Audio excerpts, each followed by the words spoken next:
On the morning of September 18, 1944, a 19-year-old Marine from Portland, Oregon, took off his helmet and set it down in the coral. He unshouldered his pack, he unwrapped his canvas leggings and dropped them beside the helmet. Everything heavy, everything that might slow him down, gone. Then he picked up his Browning automatic rifle and started crawling toward 35 Japanese soldiers waiting inside a concrete bunker. 90 minutes later, that bunker was rubble. So were 11 others along a 200-yard stretch of coral ridge. Approximately 50 Japanese soldiers were dead. And Arthur Jackson, bleeding from the neck, was sitting in the dirt of a Pacific island most Americans have never heard of, wondering how he was still alive. His officers watched it happen with their mouths open. They gave him the Medal of Honor for what he did that morning.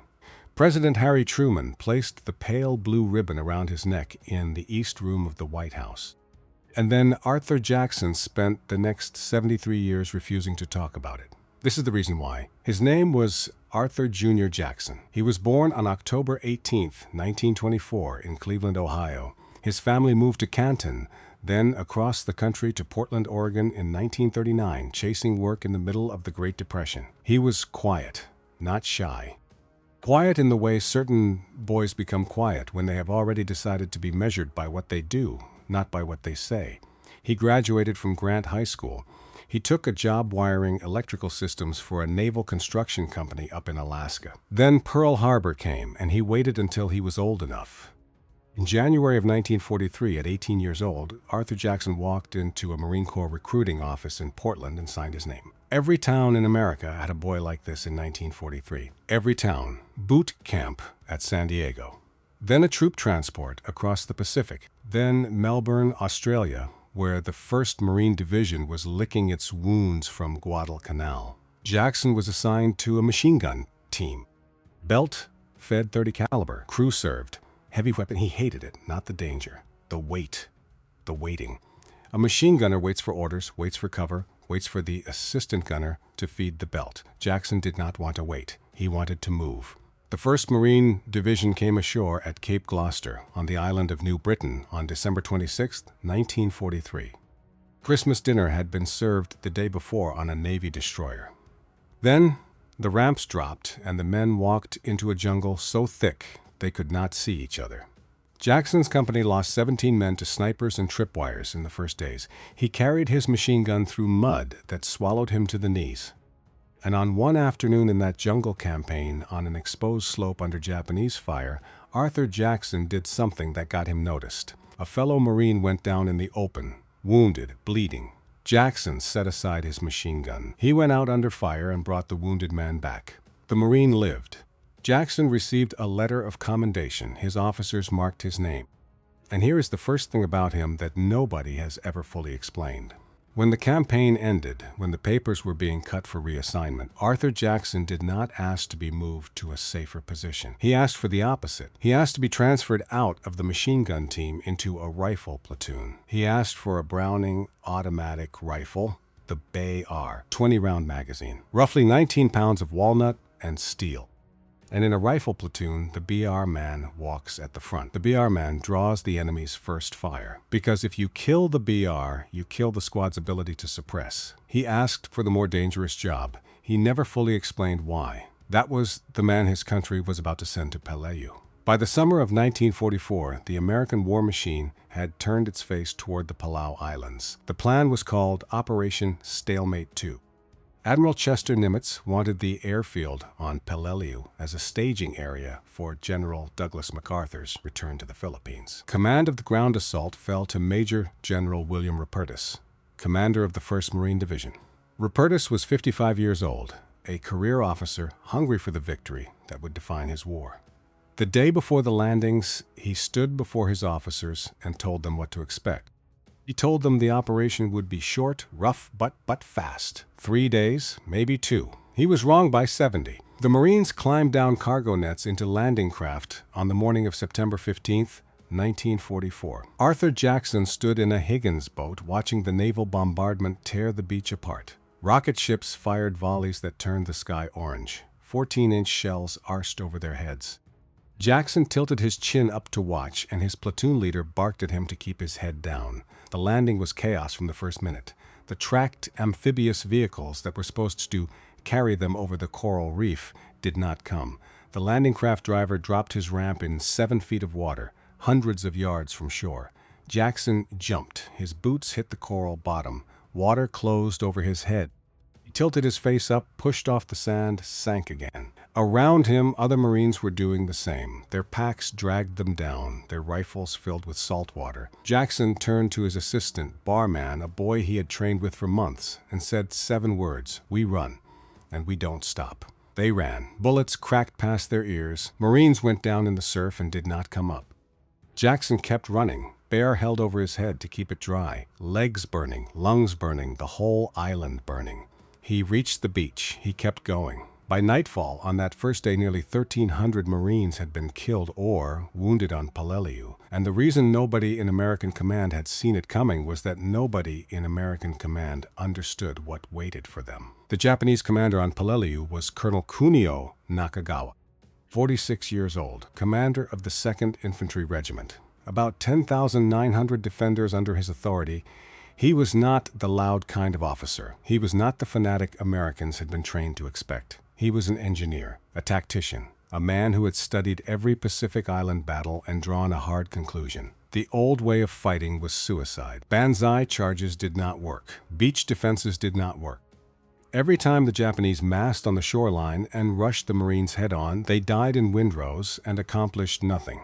Nakagawa did the opposite. He pulled his defenders back from the beach. He dug them into the coral. He connected caves with tunnels. He built more than 500 reinforced positions across the island in ridges so twisted no map could fully render them. Concrete pillboxes with walls 3 feet thick and firing slits arranged so that each position covered its neighbor. Ammunition stocked for months. He was not going to attack the Marines, and he was going to make them pay every yard. And American intelligence had almost for every yard. Rupertus and his staff had spent weeks studying aerial photographs that showed jungle. They did not know that under that jungle, cut into the limestone, was a fortress.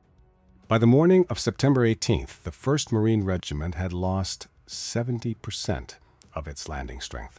7 out of every 10 men who had crossed that beach 3 days earlier were dead or wounded or being carried off the line. Arthur Jackson's regiment, the 7th Marines, had pushed into the southern sector. Their mission on paper was simple: clear the Japanese defensive positions blocking the advance toward the airfield. The problem was the pillboxes, 12 of them, arranged in a rough arc across the southern peninsula. Marines had already tried grenades. The grenades bounced off the concrete. They had tried rifle fire. The bullets sparked and ricocheted. They had tried rushing the firing slits. The bodies piled up in front of the walls. The standard solution was tanks. The terrain was too steep. The standard solution was artillery. The Marines were pinned too close. The standard solution was to wait and coordinate and try again. Waiting was killing men. And this is where the real story begins. Jackson's platoon, 2nd Platoon of I Company, 3rd Battalion, 7th Marines, had advanced about 200 yards that morning before the left flank collapsed. One pillbox dominated the approach. Every time a Marine so much as lifted his head, the pillbox fired. 3 men had already tried to find a way around it. All 3 were dead in the coral, their bodies visible from where Jackson lay flat behind a boulder, watching the flies gather. Then he heard boots behind him. He turned his head. 3 officers were crawling toward his position. The platoon leader, the company commander of I Company, and the weapons officer from the 3rd Battalion. 3 men who did not travel together unless the situations had gone past desperate.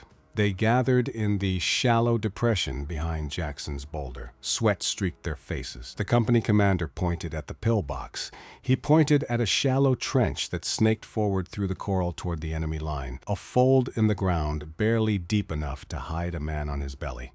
If he could get out to that trench, he was told he could do some damage. The officers did not order him, they asked. And here Arthur Jackson did not answer with words. He reached up to his head and unbuckled his helmet. He set it down in the coral. He unshouldered his pack.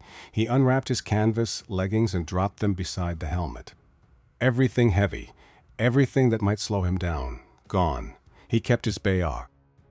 He kept 2 bandoliers of ammunition slung across his chest. He kept his grenades, fragmentation grenades, in one pocket, white phosphorus grenades in the other. White phosphorus, the stuff that burns at 5,000 degrees Fahrenheit and cannot be extinguished with water, because when the water evaporates, the phosphorus reignites. 19 years old, 150 yards of open coral in front of him, a concrete bunker holding 35 Japanese soldiers waiting to kill him, and behind him an entire flank of Marines who could not move until someone did what he was about to do. Arthur Jackson did not say a word. He rolled onto his belly. He started to crawl. The coral cut him from the first yard. It was not sand and not stone, but something crueler, something honed by a million years of ocean into edges that sliced through his dungaree trousers and opened thin red lines along his forearms. He barely felt it. A man does not feel small pain when he is crawling toward a large one. The air above him cracked with rifle fire, not aimed at him, not yet. The Japanese in the pillbox did not know he was there. Every crack of a Type 92 machine gun sent a spray of coral chips into the air 10 yards to his right. Every burst reminded him that if any one of those gunners turned his weapon 2 degrees to the left, Jackson would be dead before he heard the sound. He kept crawling. The trench, when he reached it, was barely a trench at all. A fold in the coral, chest deep in some places, ankle deep in others. But it went forward. He slid into it. He pulled his BR against his shoulder. He tasted salt and dust and the coppery tang of his own bleeding forearms. 150 yards. That was the distance between him and the largest Japanese pillbox on the southern peninsula. He could not see the men inside. He could hear them. Voices carrying through the aperture on the hot morning air. Men speaking in a language he did not understand, laughing at something. Jackson took a breath. He started to crawl again. The first thing he heard when he got close was the metal, ammunition belts being fed into machine guns, the click of bolts, the soft scrape of a rifle stock against concrete, the sounds men make when they are comfortable in their fortress. Then he heard the 2 sentries. Not inside the pillbox, outside it, standing casually on either side of the main entrance, rifles across their chests, watching the wrong direction. They were watching the Marine lines. They were not watching the shallow trench that snaked up toward their blind side. Jackson raised the Bayar. He fired 1 short burst, then another. Both sentries dropped without ever seeing the man who killed them. The voices inside the pillbox went quiet for a moment. Then they started shouting. Boots scrambled on concrete. A machine gun swung inside its mount, searching for a target it could not find. Jackson pressed his back against the outer wall of the pillbox. He was so close now that he could hear a Japanese officer barking orders on the other side of 3 feet of concrete. He could smell the cordite. He could feel the heat radiating off the wall where the sun had been baking it since dawn. And then, behind him, he heard boots in the trench. He turned his head. His squad leader was crawling toward him, bandoliers across his chest, a satchel over one shoulder, and in the satchel, wrapped in canvas, 40 pounds of composition C2 plastic explosive and a small wooden box of No. 4 blasting caps. The squad leader reached him and pressed the satchel into his hands without a word. 2 men, alone against 35, with enough explosive between them to level a small house. Jackson looked at the satchel. He looked at the firing slit above his head. He knew exactly what to do. He pulled the pin on a white phosphorus grenade. He held it for a heartbeat, counting silently. Then he stood up, shoved the grenade through the firing slit, and dropped back down before the men inside could recover. The screaming started immediately. White phosphorus does not kill quickly. It burns. It burns through skin, through cloth, through flesh, at 5,000 degrees Fahrenheit. Men inside that pillbox began stumbling toward the entrance, their uniforms on fire, their ammunition belts cooking off around their waists, rounds exploding inside their own gear. Jackson raised his BAR. He cut them down as they came out. But 35 men had been inside that box. The phosphorus had killed some. His BAR had killed more. There were still men in there, men firing back through secondary aperture, men who had retreated into the deepest corners and would keep firing until they were dead. Jackson turned to his squad leader. He held out his hands for the satchel. 40 pounds of C2, No. 4, blasting cap. 30-second time fuse. He crimped the cap. He pushed it into the block of explosive. He pressed his thumb against the fuse and lit it with a hiss. He stood up. He shoved the entire satchel through the firing slit. He turned. He ran. He dove into a shell crater 10 yards behind the pillbox and curled into a ball, arms over his head, face pressed against the core. The world lifted, the pillbox lifted with it. Concrete slabs the size of coffins went spinning through the air, wooden beams, sand. A cloud of debris blossomed 60 feet into the sky and hung there for a moment before it began to rain down. A chunk of concrete the size of a football landed 6 inches from Jackson's head with a heavy thud he felt through his sternum. When the dust settled, the pillbox was gone. 35 Japanese soldiers were dead. Jackson lifted his face out of the dirt. He was still alive. He should have stopped there. Any Marine will tell you this. Any officer who ever wrote a field manual will tell you this. The mission had been to neutralize the position holding up the left flank. The position was neutralized. The platoon could now advance. Jackson had done what the 3 officers had asked him to do, and he had done it in less than 15 minutes of one September morning, and the only correct next move was to crawl back to friendly lines, deliver his report, and let someone else finish the day. He did not do it. He rolled onto his back in the shell crater and looked at the sky. He listened to his own breathing. He listened, farther out, to the sound of Japanese machine guns still firing from other positions. 200 yards ahead of him, 11 more pillboxes still poured fire into the Marine lines. 11 more concrete boxes full of men who were going to keep killing his brothers until someone stopped them. He knew who was in a position to stop.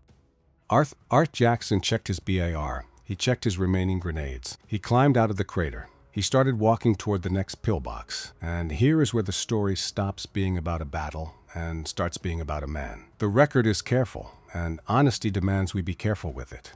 Arthur Jackson's Medal of Honor citation, signed by President Truman, records the facts in the language of official praise. He advanced alone under continuous fire. He employed similar means, phosphorus and explosives, and his automatic rifle, to smash 2 smaller positions in the immediate vicinity. He stormed one gun position after another, dealing death and destruction to the savagely fighting enemy in his inexorable drive against the remaining defenses. 12 pillboxes, approximately 50 Japanese soldiers. 90 minutes. That is what the record says, and the record is enough, but the record does not tell you what it felt like. The second pillbox was smaller than the first. 5 defenders, 2 machine guns. He approached it from the flank, where a rise in the coral blocked the firing slit's angle. His squad leader followed with more explosives. Jackson threw phosphorus through the aperture. The rest was mathematics. The third pillbox went the same way. By the fourth, the Japanese in the remaining positions had figured out what was happening. They could not see who was killing them. They could only see the smoke rising from bunker after bunker along their own defensive line. They began firing wildly in every direction. Some of their bullets came close to Jackson. Some came close to the Marines behind him, who were now beginning to move up through the gaps he was creating. Some hit their own men in adjacent positions. The interlocking fields of fire that Colonel Nakagawa had designed so carefully, the fields of fire that were supposed to make every pillbox protect every other pillbox, were coming apart, because pillboxes cannot see behind them, and Jackson was behind them. By the 5th position, his weapon began to fail him. The Browning automatic rifle is a magnificent gun. It is almost a temperamental one. Its receiver runs hot fast, and the coral dust of Peleliu had been working its way into every seam and every spring since the day of the landing. Jackson had fired hundreds of rounds through it in less than half an hour, and the barrel had reached a temperature that burned his hands through the wooden foregrip. The Bayard jammed. He dropped behind a coral outcrop, laid the weapon across his knees, and cleared it under fire. Fingers slick with sweat and blood and black smoke residue. He racked the bolt. He blew across the receiver to clear the dust. Bullets cracked over his head from a Japanese position he could not see. He got the weapon working. He kept moving. 3 positions later, it jammed again. He cleared it again. There was no drama in this, only patience. The patience of a 19-year-old boy from Portland, Oregon, who had learned as a teenager that jobs get done by men who do not stop when the work is unpleasant. And here, somewhere between the 5th pillbox and the 8th, the strangest thing about the whole day began to reveal itself. The Japanese never came out. They had the numbers to come out. They had the training. Colonel Nakagawa had reserves, officers with radios, a tunnel network that could have delivered dozens of fresh soldiers to the ridge in minutes. If they had massed against the single Marine walking down their defensive line, they would have overwhelmed him. He was one man.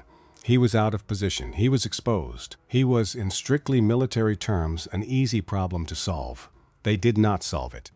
Decades later, when a schoolteacher asked Arthur Jackson to explain what happened that day, he shook his head and said something that has stayed with historians ever since.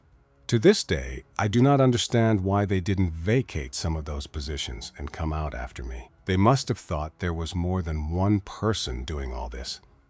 That was the closest he ever came to explaining the miracle. They did not believe he was alone. They thought a battalion was rolling up their line.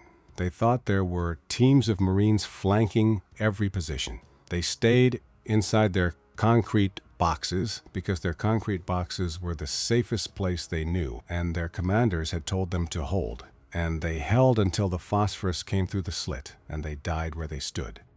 One man, moving faster than their imagination could keep up with, had broken their picture of the battle. The heat became a weapon too. The temperature on Peleliu that morning climbed past 100 degrees Fahrenheit. Water canteens ran dry. Salt tablets were useless without water to swallow them. Jackson had been running, crawling, and fighting for over an hour under a sun that felt like a fourth enemy on the field.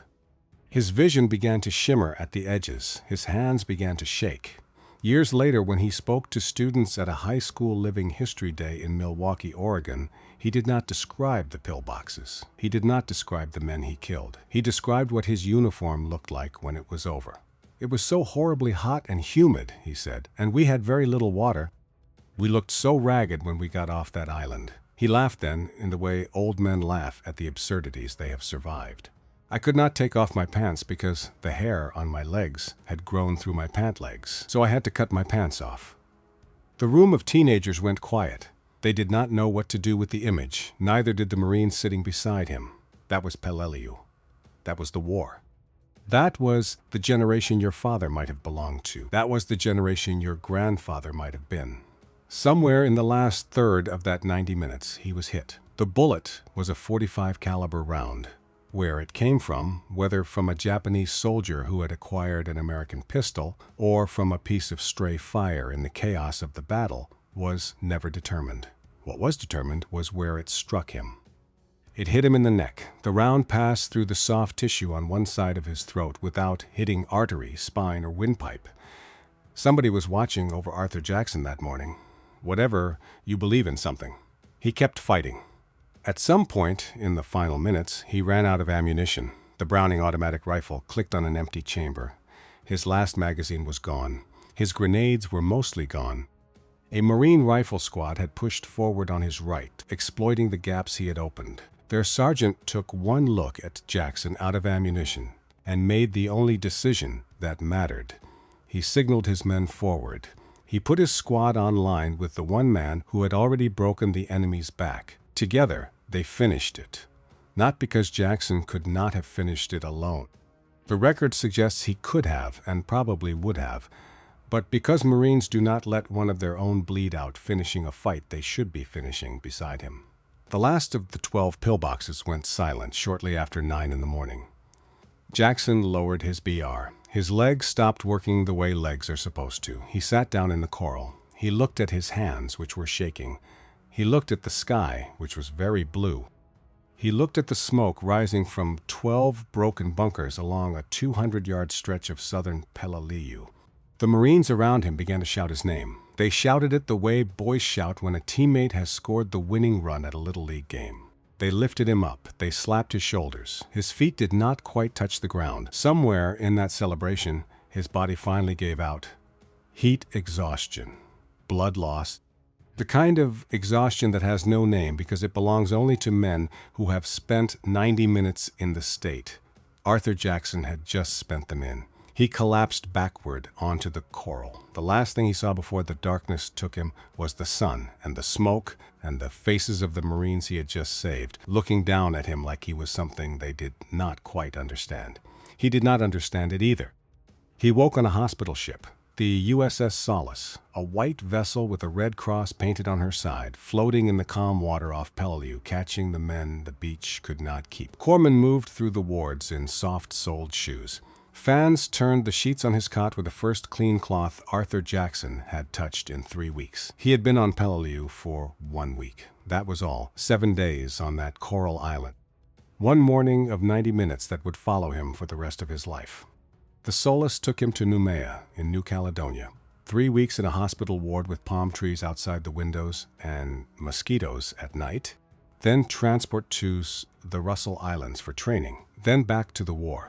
Because the war was not finished with him. On the island he had left behind, the killing continued. The Marines needed 73 days to secure Peleliu. Not 3, as Major General Rupertus had promised. 73 days of coral and heat and cave after cave that had to be sealed with flamethrowers because the men inside would not surrender. Colonel Kunio Nakagawa, the Japanese engineer who had built the fortress, held out until the very end.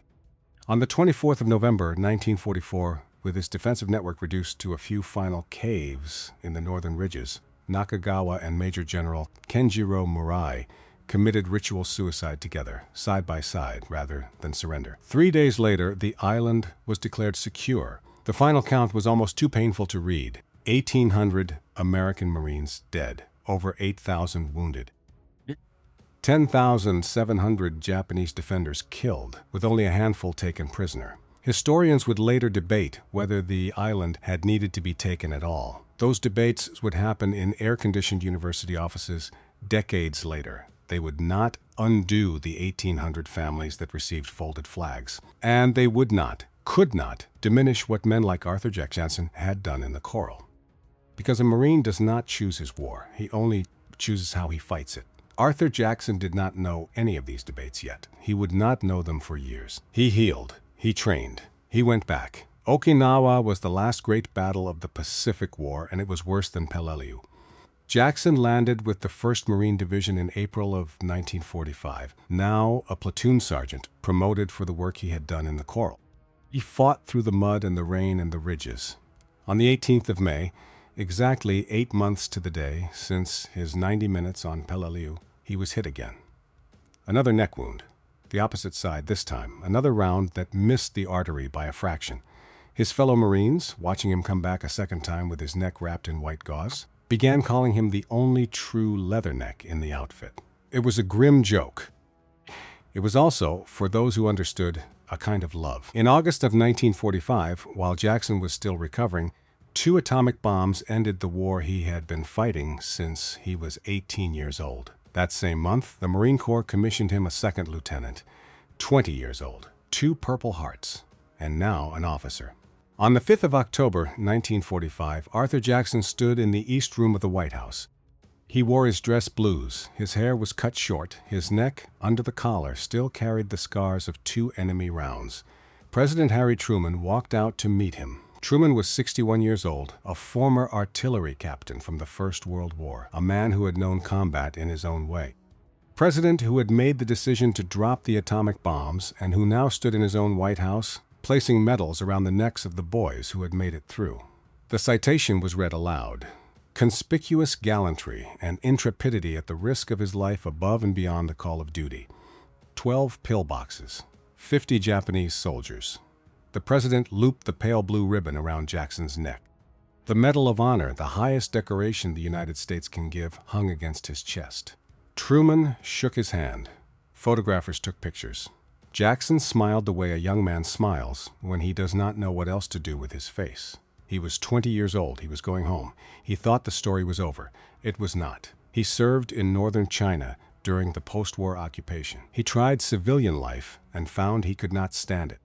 He joined the Army Reserve. When Korea came, he went to Korea, still in uniform, still fighting the wars his country asked him to fight. He reached the rank of captain in 1954. In 1959, he transferred back to the Marine Corps, the service he had loved first, the service he had bled for as a boy. And this is where the story changes. You need to understand what happened next, because this is where the real Arthur Jackson begins. In September of 1961, Captain Arthur Jackson was stationed at Guantanamo Bay, Cuba. He was 36 years old. He had spent nearly 2 decades in uniform. He was 18 months away from a full military pension, and on the night of the 30th of September 1961, everything he had built came apart. The story of what happened at Guantanamo has been told in different versions by different men, and honesty demands that we tell it that way here. The version the Marine Corps eventually accepted, the version reported by Time magazine in 1962, went something like this. There was a Cuban civilian who worked on the base. His name was Ruben Sabariego. Other Cuban employees had told the American officers that Sabariego was passing information to Castro's intelligence services. A spy, they said. That evening, Captain Jackson had been drinking at the officers' club with a young Marine lieutenant under his command, William A. Shilley. Jackson spoke to Sabariego. He warned him to stay away from restricted areas. Later that night, according to Shilley, Jackson found Sabariego near an ammunition storage area. He called Shilley for help. The two Marines took Sabariego to a long disused rear gate in the perimeter fence, meaning to release him back into Cuban territory. The gate's lock was rusted. Shilley went to find a sledgehammer. When Shilley returned, the gate was open. Sabariego was dead. He had been shot with a .45 caliber pistol. Jackson said Sabariego had attacked him after they crossed the fence. He said he had fired in self-defense. And then, instead of reporting what had happened, the two Marine officers made the decision that would end their careers. They recruited other men to help. They brought the body back onto the base. They buried it in a shallow grave lined with quicklime. Weeks later, at a cocktail party, someone said too much to the wrong person. The body was dug up. The investigation began. Jackson requested a court-martial. He wanted his day in a military court. He wanted his side of the story to be tested by evidence, in public, before the judgment of his peers. The Pentagon denied the request. A court-martial would have been public. A public trial would have handed Fidel Castro a propaganda victory the United States was not willing to give him at the height of the Cold War. So the case was closed quietly, and quietly Arthur Jackson was told to resign. 18 months short of his pension, he resigned. He moved to San Jose, California. He took a job carrying mail for the United States Postal Service, $90 a week. He was invited to the annual gathering of Medal of Honor recipients at the White House. He accepted. Then, when the news of Guantanamo broke in the press, he declined. He locked the doors of his house. He disconnected the telephone. He did not want to be photographed anymore. He did not want to be a hero anymore. He wanted to be left alone. For decades, he almost was. He worked. He raised a family. He walked with a limp that never quite went away. His neighbors in San Jose knew him as a quiet man who came home, tired at the end of the day, and did not talk about the war. Most of them never learned about the medal in the closet. Maybe he delivered mail to your grandmother. Maybe your father drank a beer with him at the VFW without ever knowing who he was drinking with. That was the shape of that generation. They came home, they took the ordinary jobs, they carried the extraordinary things quietly. He drifted back into the Army Reserve, served until the mid-1980s.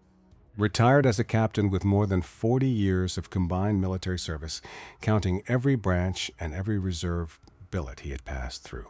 He moved to Idaho, and somewhere in those quiet decades, something in him began to shift. He started to talk, not to reporters, not to biographers. He started to talk to school children, to veterans groups, to small rooms of ordinary people who wanted to know what it had really been like. He drove himself to the events. He wore a simple suit. He answered the questions patiently in his soft voice, and when children asked him the biggest question, the one they always ask, he always gave them the same answer. It's really nothing to talk about. In 2011, at 86 years old, he was invited aboard the USS Peleliu. She was an amphibious assault ship named after the battle where he had earned his medal. He walked her decks slowly with a cane. He spoke to more than 1,000 sailors and Marines assembled in the hangar bay. He told them about the 14-pound canned ham that his mess sergeant had made him carry ashore during the landing, a story that made them laugh. He told them briefly about the pillboxes. He told them about the men who did not come home. He presented the ship's captain with his Medal of Honor flag, one of only 2 he had ever received. The captain had it framed. It was placed in the ship's Hall of Heroes, alongside photographs of the 8 other Marines who had earned the Medal of Honor at Peleliu. Arthur Jackson was the last of them still alive. He looked at their pictures for a long time before he left the ship. On the 14th of June, 2017, in Boise, Idaho, Arthur Jackson died. He was 92 years old. Marine Corps body bearers from Bravo Company, Marine Barracks, Washington, carried his casket. He was buried with full military honors at the Idaho State Veterans Cemetery. The rifle volley echoed off the mountains. The bugler played taps. The men who fired the salute had not been born when he took the Medal of Honor. Their fathers had not been born, and still they stood at attention in dress blues, saluting a 19-year-old boy who had walked into 35 rifles alone on a coral island most Americans could not find on a map, because that is what the Marine Corps does. It remembers. 50 Japanese soldiers tried to kill one American Marine on the morning of the 18th of September, 1944. Every one of them died. That Marine lived 73 more years, and he spent most of those years not talking about what he had done. Not because he did not remember, because he remembered too well. That is the part that matters. Not the 12 pillboxes, not the 90 minutes, not the medal, not the parade, not even the ceremony at the White House. The part that matters is the 73 years of silence that came after. Because that is where the real weight of a man like Arthur Jackson lives. Not in what he did on his worst morning, but in how he carried it, quietly, faithfully, and without complaint for the rest of a long and complicated life. He was not a perfect man. Guantanamo will always be part of his story. The choices he made that night in 1961, and the choices he made in the days after, will always sit beside the choices he made in the coral on Peleliu. Honest history has to hold both truths at the same time, but this is also true. When his brothers were pinned down and dying, a 19-year-old boy from Portland, Oregon, took off his helmet, took off his pack, took off his leggings, and he walked into fire that no other man would face. He did what he did, and then for 73 years he lived with it. If this story meant something to you, remember his name, Arthur Jr. Jackson. Say it once, out loud, for the boy who walked into 35 rifles alone. Say it for the men he saved. Say it for the ones who never came home from Peleliu, and the ones who did come home and could not speak of it, and the ones who carried their war quietly into old age, into the small houses of America, into the mail routes, and the reserve drills and the quiet suppers with their wives, all the ordinary years that ordinary men fill with nothing more than doing the next thing. That was Arthur Jackson. That was his generation, and they are almost all gone now. The last thing we owe them is to remember.